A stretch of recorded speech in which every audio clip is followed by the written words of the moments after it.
Hey, good morning, everybody. Happy Monday to you. Welcome to a brand new week of 5 Minutes with Phil. And here we are at the end of January. I'm glad that you've joined me here today. And I'm praying that these scriptures that we share with you this week will be a huge blessing to you. Now, we're going to do something kind of unique this week. I'm actually going to have us look at two verses as our primary scriptures for the week. And these two verses give us five commands that Paul, I shouldn't say commands, kind of challenges or exhortations, okay?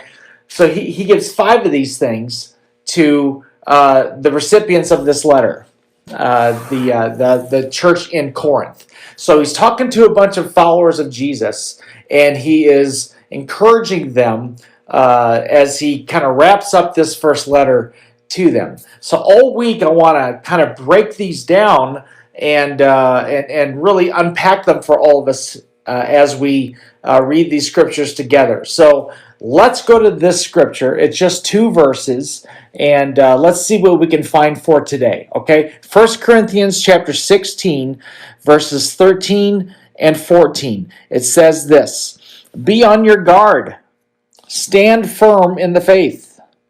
Be courageous, be strong, do everything in love." And you'll notice that the part I underlined for today is be on your guard. Be on your guard. I think this is a great command for followers of Jesus Christ to live out every single day, is to have a spiritual alertness to us. I think we need to be aware that there is a pull and a push. There is a tug of war, if you will. There's a battle going on for my soul and for my spiritual life and for my welfare. And because of that, I need to be aware of those things that could possibly do damage to my life, to my spiritual life, to my family. And that's what being on your guard is all about. Being aware, actually, of what your weaknesses are.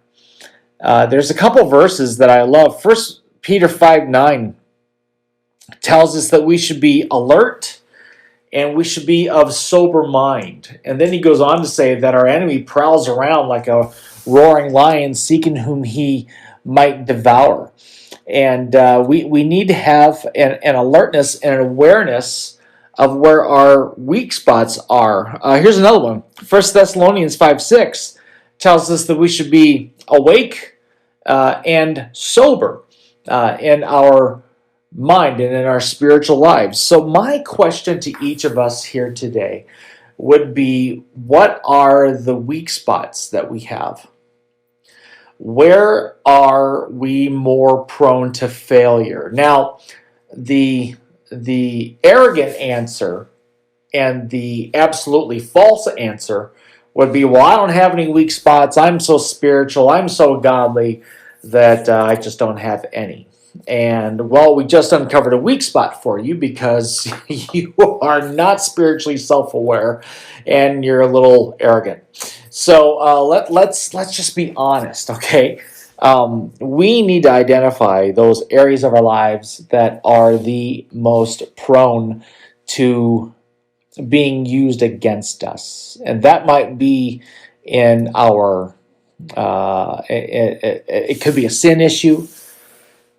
It could be in our interactions with a particular person.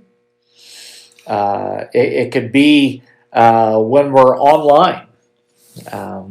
It could be so many different scenarios and so many different situations where we could find ourselves not only being weak, but actually defeated if we're not careful.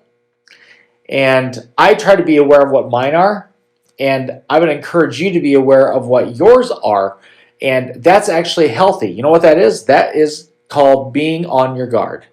So my prayer for you today would be for you to develop an incredible spiritual awareness of where you might be weak and to avoid those situations at all costs.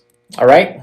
Let's keep going with the scriptures throughout the week, okay? God bless you. Have a great day. We'll talk to you later. Bye bye.